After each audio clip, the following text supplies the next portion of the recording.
The adventures continue. I'm in Prince Rupert, BC. There's the trailer with the Toyota, and we're in line for the ferry to head over to Haida Gwaii. So just checking in to let you know where we're at and what we've been up to. So the last few days has mostly been just traveling south from Whitehorse and making our way back down to the Yellowhead Highway. Pretty uneventful, very scenic, and but very long drive days just because of the schedule that we've had for the last few days. So not a whole lot to report other than that the mountains are beautiful and the rivers are beautiful and there's a lot of great scenery out this way. So while we are in this sort of in-between space, Escape Trailers asked me to share with you some of the things that we do, my daughter and I, to make sure that we stay safe when we're traveling solo on the road. And I think that that's such a great question.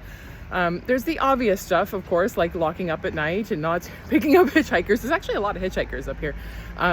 That kind of stuff is obvious. I think the two things that I do that maybe people don't think about so much is one, I rarely post pictures of my daughter online associated with me and my name. And I guess that's a different situation than most people because I've got a bit of an online presence. But even if I didn't, that way when she's walking around, people don't associate her with me necessarily. And that, I think, gives me a sense of security.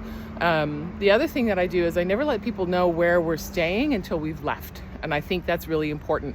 I don't announce the campgrounds that we're at, the evenings that we're staying there, just to make sure that if somebody were to see something online, you know, there are lots of great people out there and I love for people to just come and say hi.